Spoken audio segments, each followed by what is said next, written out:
and flip the routines pod.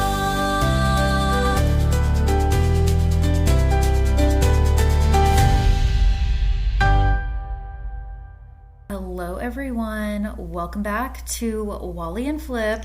I'm Wally. And I'm Flip, and welcome back to another episode.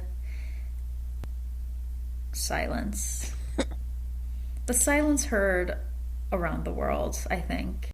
I know, sometimes there was something about the men's free skate. I think I just thought it was so predictable that, I wasn't engaged. And looking back, I really wish I was more engaged. I know, because I was so nervous for Adam, Yuma, and Ilia.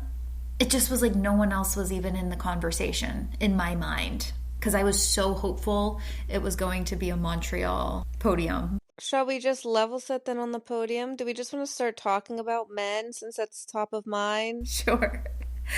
We'll definitely start talking about men because it's the most fresh. But earlier this week, I had thought, what else can we talk about except dance? Because there's so much to unpack. Now, I'm like, dance who? I know. And this whole week has just been exhausting. Both of the events left me feeling totally different types of ways. And neither of them are positive experiences, though. Isn't that true? I feel like it was like the two evils of the sport. One being unfair judging, which we're very familiar with in ice dance. And the other being, I don't even want to say inconsistency, cracking under pressure. Yeah, just immense amount of pressure and not able to handle it. We saw Ilia, Yuma, and Adam all crack. I mean, let's level set on the podium. We have Shaidorov in first place, Yuma Kagiyama in second, and Shun Sato in third. I mean, Shaidorov without question absolutely crushed it. It was Boston Worlds Part 2, but I think better because I do feel like he has improved. And I think if we were there in person, we would have seen it a lot more. I mean, we felt that way even in Boston. The way he skates it cannot be caught by a camera. Yeah. And you know what? If Shaidorov skated for a large federation, he'd be getting points out the wazoo. I saw this camera angle after the fact, and it really showed how much ice that Mikhail covers during his triple axel quad sal, which when you were watching it live, I guess I was going to say live, when you were watching it at the time on camera, it did not look like that. I mean, the triple axel quad sal is such a blockbuster. And I think the same can be said about, a lot of different jumps that anybody outside of the figure skating fandom isn't going to recognize. What they're going to recognize is like a clean skate, fast skating, beautiful skating. And backflips. That's been made very clear. The backflips get people going. I saw people say regarding Ilia, like the Facebook folks, they were like, at least he did the backflip. Listen, it's great when figure skating gets more recognition and everything, but these 4-year fans, I'm sorry, sometimes it gets to me. I wish I would have taken some screenshots of the 4-year fan comments. We should. Because sometimes I was like, heck yeah, let me read this one. I don't want to get into dance, but it made me laugh. Oh, actually, it's with both men in dance. Someone said, at least Shaidorov truly won his gold medal. Congratulations. Parentheses. The French couple surely knows the medal they're holding does not belong to them. Is that a 4-year fan, though? I think we would say... Yes. Really? Yeah. I mean, referring to them as the French couple...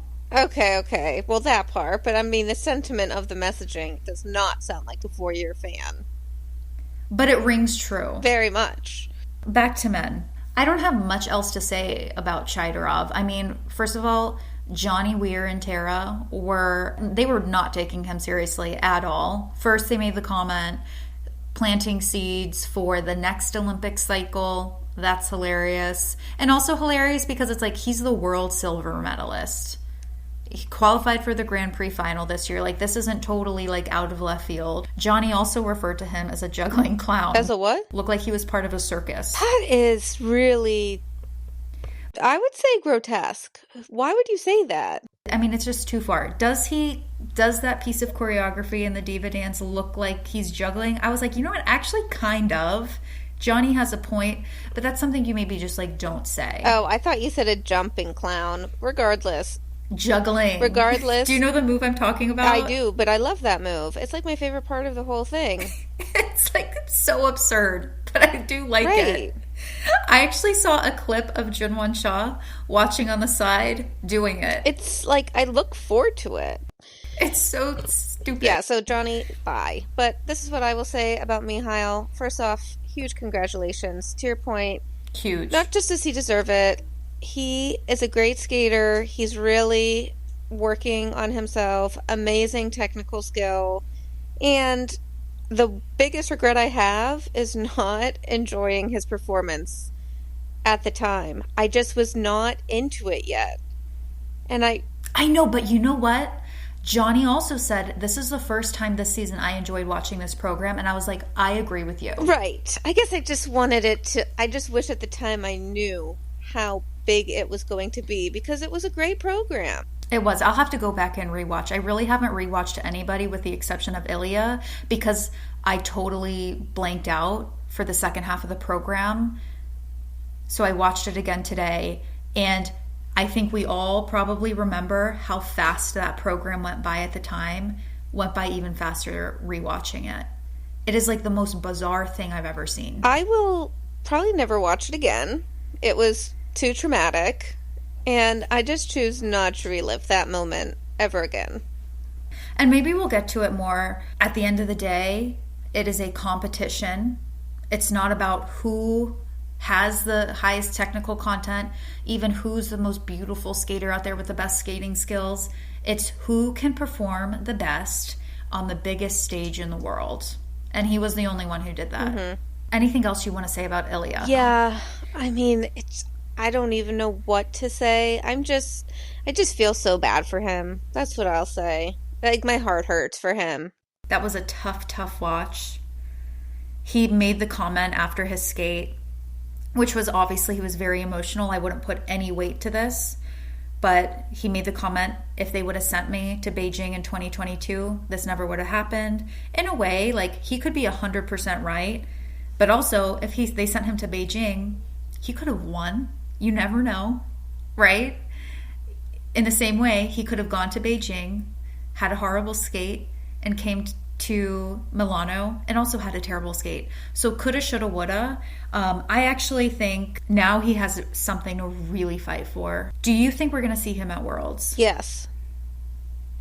I think we will, whether he wants to or not, because U.S. figure skating is going to put pressure on him to go and earn those spots. But to me, he has nothing to prove to any of us.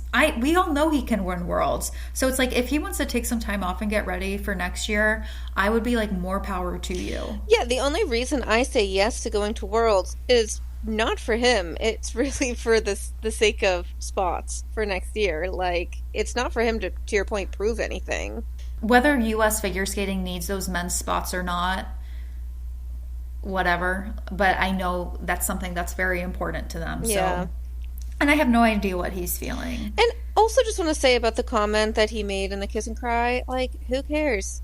He's upset. Like, that's why I said it was an emotional comment. But yeah. And I'm not directing that at you, Flip. I just mean in general, like, some of the stuff that happened immediately after has been blown out of proportion on social media, and like, oh, really? Well, all of the stuff about how Roman's had his head in his hands. Okay, he's probably upset too. Well, like, of course. Let's give them a minute. Like, the immense amount of pressure is not just from like typical NBC and that type of media. It's also from fans or not fans and just random people saying whatever they'd like to on social media. People say that about anybody. He's gotten a lot of hate this year for really no reason. You know what's funny is I feel like I don't see that much hate on him, to be honest with you. I see criticism. I don't see a lot of true hate. But yeah, I mean, now I will say, I think after this, I think he has a lot of sympathy, who I see people going after, and not even to say they're going after. I mean, people are going after the media and NBC, no question, and I think they should. I see people kind of going after like his parents as coaches, not even them personally, but just calling out like that can't be an easy situation for anybody. To train with your parents full time and then go home and have to take that home with you, whether you try to leave it at the rink or not, how realistic is that? To leave everything at the rink or everything at the competition? No, I think the whole parent thing, like, we have no idea what the relationship is. 100%. And I think nothing has ever made us believe that it's not a great relationship. And I don't know why yesterday makes people think any differently. I don't think it's that. I think it's just calling out the challenge of that relationship. Not to say it's bad or great. It's just how that can be challenging and a different, unconventional relationship that other people have with their family. So it's hard for people to understand. Yeah. And I think people are really trying to find a reason and an explanation as to why this happened. And I don't think anybody knows, including Ilia. It was just a moment of the pressure got to him, and it happened to a heck of a lot of other athletes. And crazy enough, a lot of them happen to be U.S. athletes. Right. Well, just think about all of the pressure that's been put on him. We have not seen the last of Ilia Malinen. That is for darn sure. I actually don't think we've seen the last of any of these top men. I might have thought, is this going to be Adam Siao-Himfuz last year? 26. He's still, kind of like middle age when it comes to men's figure skating. With the next Olympics in France, I say no way he's staying. I hope so. Because I had also heard that during warm-up, like both Adam and Ilia were doing like phenomenal jumps. So It's just so funny how it all can change. I mean, it's not funny. You can see how it can. It's the most stressful moment of your life. Yuma was the one who surprised me the most, that he wasn't able to keep it together, because he has been here before and he has skated extremely well. He won the silver in 2022 with 2 fabulous clean skates. So he really surprised me. See, but to me, Yuma did not skate like that because it was the Olympics. Yuma has been struggling with his long program for the past several years. We could think of multiple instances where that long program just eludes him. He's not able to get back, to your point, that standard that he had in 2022. I imagine a lot's due to injury. And I also saw his father made a comment. He feels like if he didn't push the extra technical content, adding in the quad flip, training the quad luts for Yuma, how would this have been different? If he just focused on, the quad toes and the quad sals, and he had a clean program here. Again, coulda, shoulda, woulda. You cannot think like that. Like, you do what you think is right in the moment. And I think they had a point in chasing that quad flip and the quad luts and the quad loop. I don't know if he was still training that or not. But when you're competing against people like Ilia and even Mikhail, you have to at least try. Exactly. You always have to have a strategy, and sometimes it works well, sometimes it might not. And we all know this, but it was so evident how much a pop jump can cost you. More than if you just hang in there and fall. It's so costly. It's so costly. Let's pivot and talk about some positives. Yes, our roses. Name your first rose. Steven Gogolev. What a rose. Great job. This Olympics. We've been calling him out all season for really no reason. He's really not done much for us to be like, oh yeah, Gogolev's going to be something one day. After this, I really think he is. I think he's going to get another quad. I think he used to be able to do, definitely when he was a junior, I'm not sure if he competed it, but when he was training with Raf would always be like, oh, Steven Gogolev's up and coming, and he has all the quads in training. And then obviously when he got injured and grew 7 feet to be a total of 12 feet tall, he lost some of those jumps. So I think he's going to be he's going to join the top men starting next year. I can't wait to see what happens at Worlds. Depending on who we see there, Gogolev could give some people a run for their money. They better watch out, because he's also improved so much from the artistic perspective that's so evident in the short program, not so much the long. But I will say, after I gave the long program some hate in our last episode, this was the best like long that I've actually enjoyed watching. I think some of it was attributed to his beautiful landings, as well as the way he did the step sequence on Friday. Great. Like, you know that one part I'm talking about where it's like, I know, yes. It's my favorite part. It was better than it was definitely better than the team event in terms of the execution of the choreography. 100%. Watch out, Worlds. Do you want me to give a rose? I'm Yes. sorry. All 3 USA men making the free skate. 100%. I put that in my notes, specifically from the short program. Was so proud of all of them. And speaking of another quad, Proud. Torgie's got to get another quad. Sorry. I could have sworn he competed quad style at some point. Yeah, I can't recall. The toe just always comes to mind. And I only say he needs another quad because we just saw some gorgeous skating from him at the Olympics.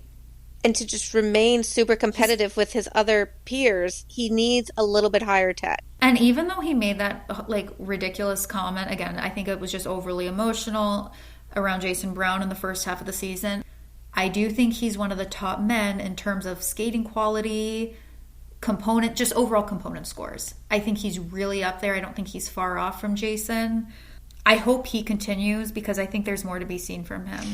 Yeah, and when he said that, he also was like barely landing his jumps in his program. So I know, that's what happens. And also have to call out Max Naumov. I did not have a lot of hope in the short program, and he crushed it.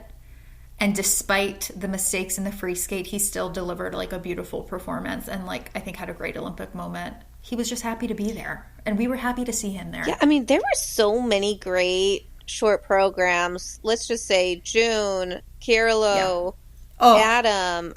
It was a work of art. Oh, it was an amazing event. I was like, this, and especially coming off the team event, it was such a high for everybody. And then the men's short, and it was like, this is going to be the greatest Olympics ever. And then, we really. Oh, okay. Okay. Can I give you my 3 thorns from the short? Because some of these are fun. Yes. Not fun. Okay. Vlad. Litvinenko? Yeah. Poor thing. Bro. Poor thing. He's a funny one. Yep. We'll see. We will. It was honestly, we just got robbed from the Joker. That was the worst part of it all. Robbed. My second thorn, which I hope a cameraman hears me for the rest of the Olympics, stop filming step sequences from an aerial point of view. I know. You can't see if the turns are clean or not, which now I'm like pay such close attention to because the judges are like the tech panel is all of the sudden like the strictest they've ever been with step sequences this year. And that goes to my third thorn, that Adam's step was only a level 3. The twizzle was messed up. Yeah, like. So that's what took him down to a step level 3. In retrospect, it didn't matter, but at the time, I was like, I can't believe it. And then this is not a thorn nor a rose, but this is just a thought I had during the short. I put, Raph is the figure skating grandpa. Don't you feel that? I'm just happy to see him there because he said he wanted to retire, but it's like he can't stay away, which I kind of love. Well, exactly. And the vibes he gives now than like 4 years ago with Nathan when he was hardcore into just, I'm a coach type vibes. Yeah. He's more of like when Tori got off the ice, he said something like, how did that feel? Yeah, it was so cute. Love that. I don't want to say it's a thorn, it's just a comment. It's like a rose and a thorn because I enjoy it to a degree, but also it's, okay, I'll just say it. Daniel Grassel thinks his short program is like highly sensual. Oh, yeah. It's misplaced with the music. I don't understand it, but it kind of cracks me up every time. So I never noticed it till you pointed it out.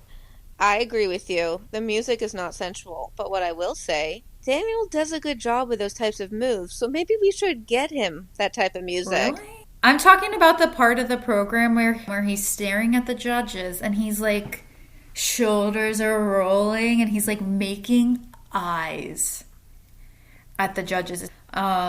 But that was fun. One thing I noticed here, just I think across all of the men, a lot of them need to work on spins. A lot. Sometimes I'm wondering, do you think the Olympic judges are being easier on rotation calls and then just absolutely Yes. crucifying everyone on their spins? But the spins weren't good. Even Yuma, who usually has like perfect centered spins, no question on the levels, like everything put together. Even some of his spins, I were like, oh man, ugh. I mean, Shun's never been a spinner. Shaidorov, not terrible, not good. Not good. Even Dennis, who I always think is such a wonderful spinner. I look forward to his spins. Not good this week. I don't know what happened. So maybe it was something with the ice. Oh, well, that's the next big excuse. Everyone's saying there was something wrong with the ice. Exactly, though. You see what I mean, though? People have to find some type of explanation. Yeah, even though we all know what the explanation is. It just was pressure. The end. Okay, wait. Can I read the note I put after Mikhail's performance? Yes. This is hilarious. Misha's diva dance, for some reason, didn't seem as weird today. He delivered. Could podium. Could. Could podium. Could. And just to circle back to what we very first talked about, it was really nice to just see like Mikhail's total excitement and just disbelief at him just keep being like a bronze, then a silver. Like by the time he found out he won gold, he was just absolutely shook. And then to go to Ilia, he handled everything, leaving that kiss and cry with grace, ease, such a heartfelt moment with Mikhail. And then when they shoved the camera in his face again, he gave a very mature interview. Heck yeah. And we also have to call, I know you mentioned Whaat already. I mean, boy oh boy does history repeat itself. He fell on the quad toe in 2022, and he fell on the quad toe again here. Whaat, if you compete in 2030, there is no quad toe. That is being taken out. If he did not do the quad toe, I think could have medaled over Shun. It was all just so very close in general. Like, Shun did not have that in the bag, right? No. If just a few... He made error. There were errors. Right, like, if just a few things would have changed, we would be looking at such a different result. Like, there are...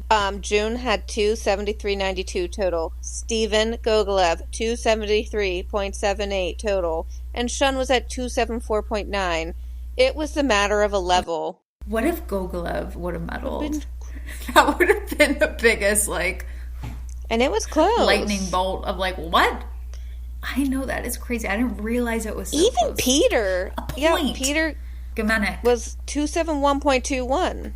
That was close, man. I mean, honestly. And you know what? I think the judges kind of helped Shun a little bit. He earned it fair and square. I have nothing to say, but I do think the judges helped Shun a little bit. And I think that was maybe from the momentum from the team event. Anything else to say about these wonderful men? Good fight from Cal Mura in the long, coming back from that short. I'd love to see that. That was great.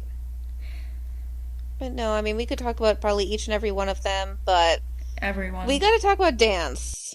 I know. Let's just level set right out of the gate, because I'm sure nobody knows who's listening. FBC. Fournier, Beaudry, Cizeron, and first. Let's just refer to them as FBC for the remainder of this podcast. Yes, please. Okay. Chock and Bates in second. Piper and Paul in third. Thank you. Finally. I was like, you know what? At least Piper and Paul walked away with a medal. That would have been the toughest pill to swallow if we had FBC on the podium and Lila and Lewis. I know. At least I can sleep at night now. I think what makes me the most disturbed from the ice dance competition is that for a sport that is as fake and contrived as ice dance, which, by the way, it doesn't have to be like that, but the judges choose to make it like that, and we'll get into it, right? The judges could have chose to stand behind Chock and Bates here, and they chose to stand behind FBC instead. And I don't know why. It was evident, right? We all know the errors. We've all seen the videos flooding social media of the errors they made and how those scores were not warranted. Why? Why them? Help me. It is a $1 million question. I don't understand. And you know what?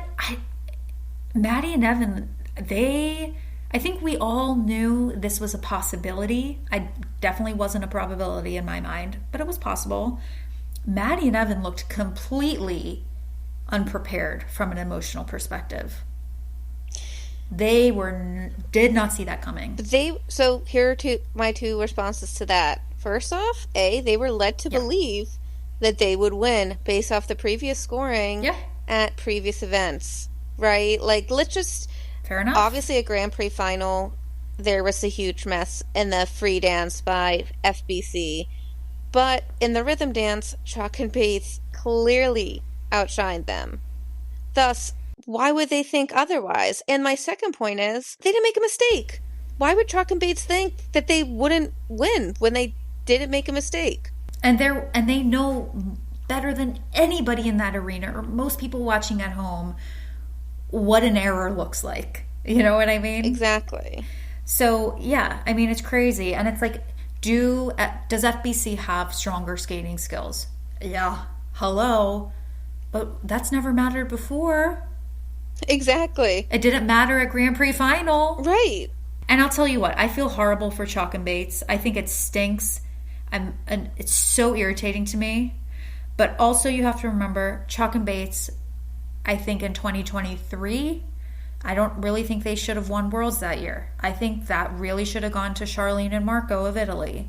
Remember, Maddie fell on her bum hard. It wasn't in an element, but I think it was enough to take them off the top of the podium.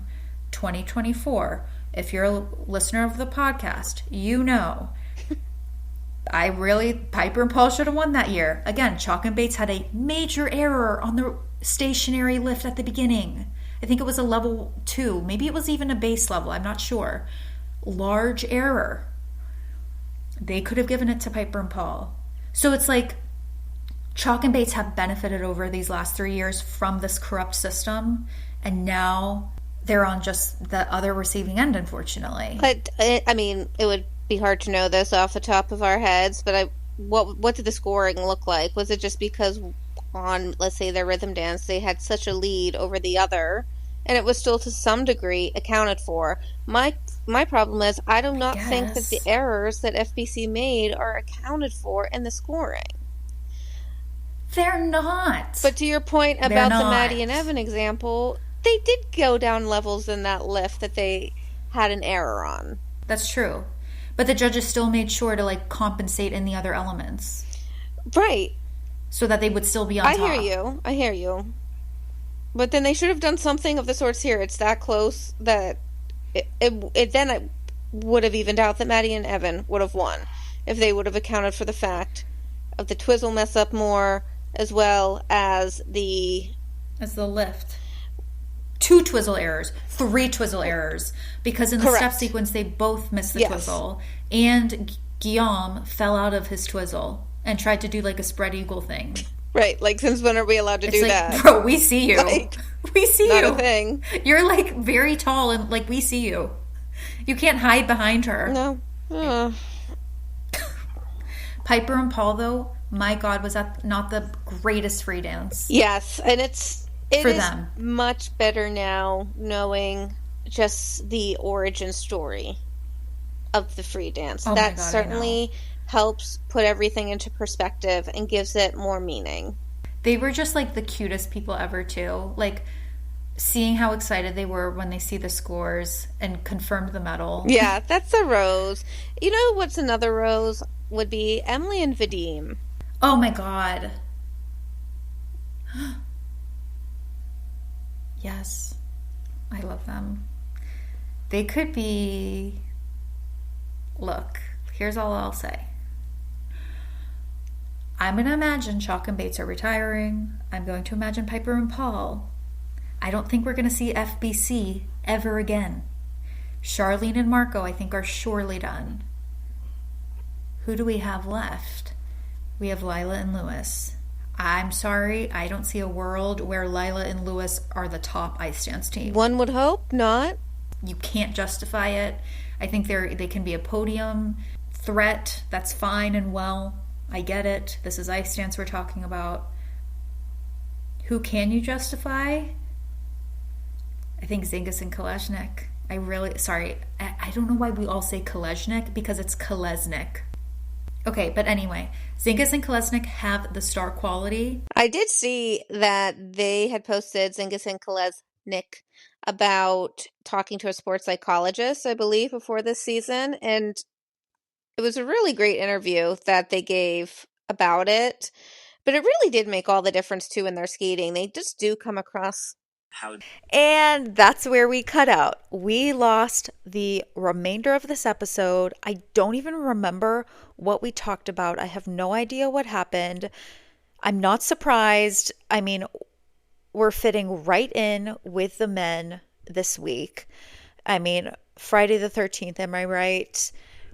Honestly, again, I don't even know what else we said. I think we were talking a lot about who the up-and-comers are, and we were really struggling on who's going to step up.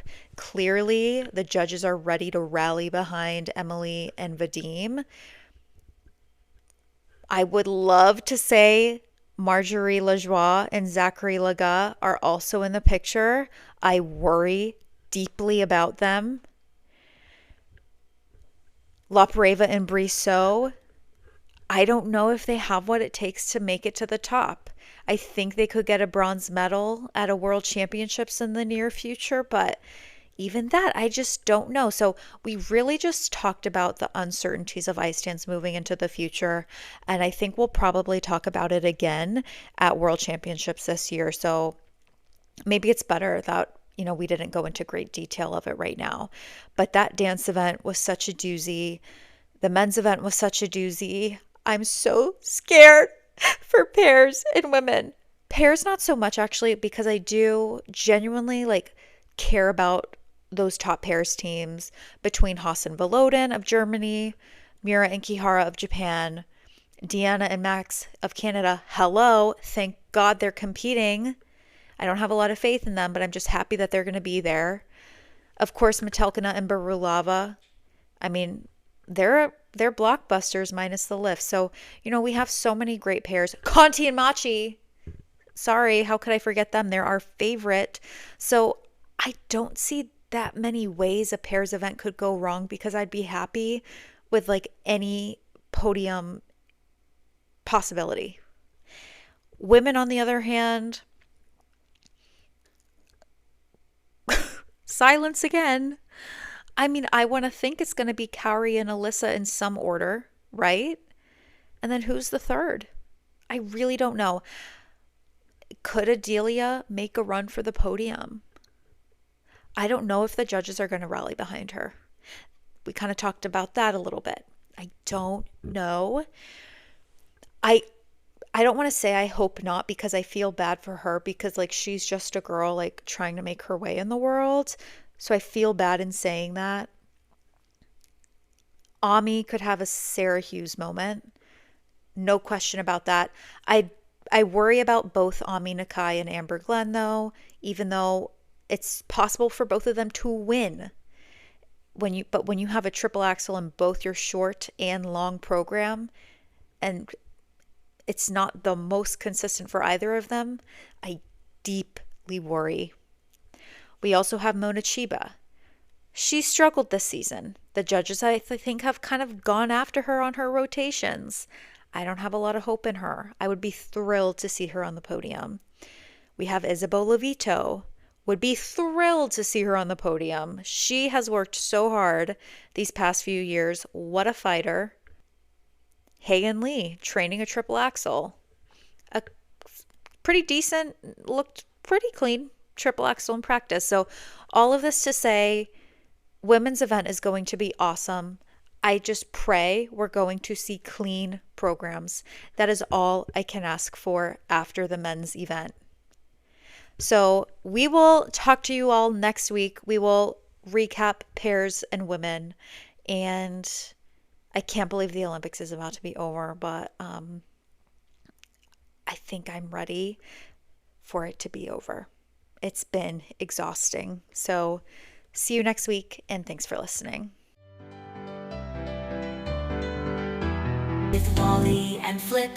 The routine